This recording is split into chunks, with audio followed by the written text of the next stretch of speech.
আসসালামু আলাইকুম everyone, welcome back to my channel. দেশের বাইরে যে যেখান থেকে আমার ভিডিও দেখছেন, আশা করব সবাই অনেক ভালো আছেন। আমিও বেশ ভালো আছি। প্রচণ্ড কিন্তু গরম পড়েছে ২-৩ দিন যাবৎ।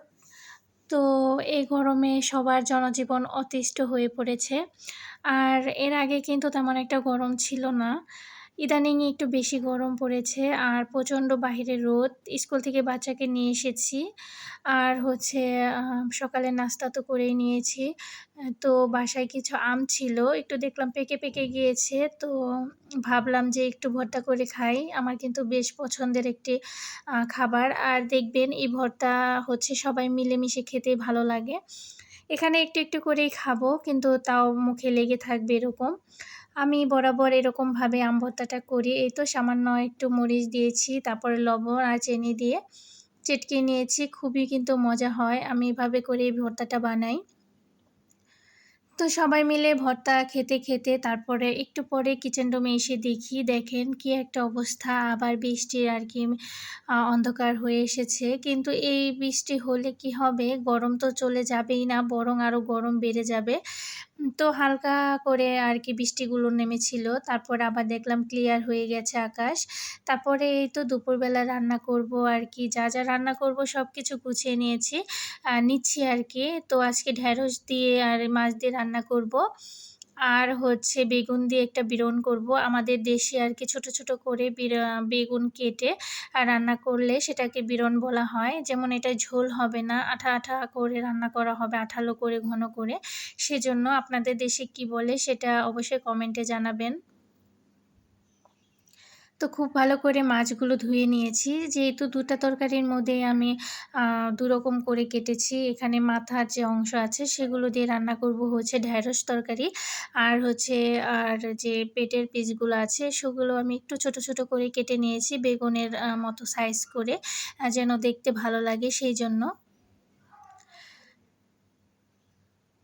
তো তারপরে হচ্ছে তো পেঁয়াজগুলো ভেজে এখানে আমি পেঁয়াজ বাটা একটু বেশি করে দিব। তারপরে আদা রসুন বাটা দিয়েছি, হলুদ মরিচের গুঁড়ো, জিরা বাটা, তারপরে হচ্ছে স্বাদমতো লবণ, মরিচের গুঁড়ো, ধনিয়ার গুঁড়ো, হলুদের গুঁড়ো সবকিছু দিয়ে খুব ভালো করে কষিয়ে নিতে হবে। এখানে তেমন একটা পানি আমি ব্যবহার করব না।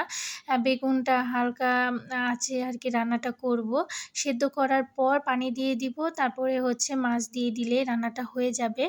আপনাদের সাথে আমি এটা শেয়ার করলাম। এভাবে করে রান্না করে খেয়ে দেখবেন, অনেক বেশি কিন্তু মজা হয়। এই তো ফাইনাল লুক, এভাবে করে আঠাটা করে রান্না করেছি।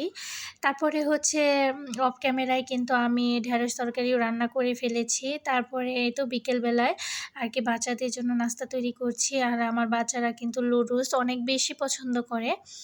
আর আমি চাইলে কিন্তু এখানে ভাজা-পোড়া আমার তেমন একটা ভালোও লাগে না। আর দেখা যায় গ্যাসের সমস্যা হয়। সেজন্য অল্প তেলে যেটুকু রান্না করা যায়, খুবই সামান্য তেল দিয়ে আমি নুডলসটা রান্না করছি। আর হচ্ছে সবজি দিয়ে আমার বাচ্চারা কিন্তু তেমন একটা পছন্দ করে না। মাঝে হয় কি যে যদি মাংস রান্না করা থাকে তো ওইখান থেকে ২-৩ টা পিস দিয়ে নুডলস রান্না করে দেই। আর না হয় এভাবে ডিম দিয়ে করে দিলে বেশ মজা করে খায়। আমার বাচ্চাদের পছন্দের একটি খাবার। তো আর বিকেল বেলায় হচ্ছে এই তো কাঁচামরিচগুলো বেছে নিচ্ছিলাম। আর আমি অবসর সময়ে এরকম টুকিটাকি কাজ করে রাখি যেন আমার কাজগুলো সহজ হয়ে যায়। আর হচ্ছে যেসব কাজ ছিলে রাখার মতো, যেমন আদা, রসুন সবকিছু এই বিকেল বেলায় আমি ঘুম থেকে উঠে তারপর হচ্ছে নাস্তা তৈরি করার পর আমি একটু ফ্রি টাইম থাকে, তো ফ্রি টাইমটা আমি কাজে লাগিয়ে ফেলি। এভাবে করেই আমি আমার সংসারের কাজগুলো করি। তো সবাই ভালো থাকবেন। আজকের মতো এই পর্যন্তই বিদায় নিচ্ছি।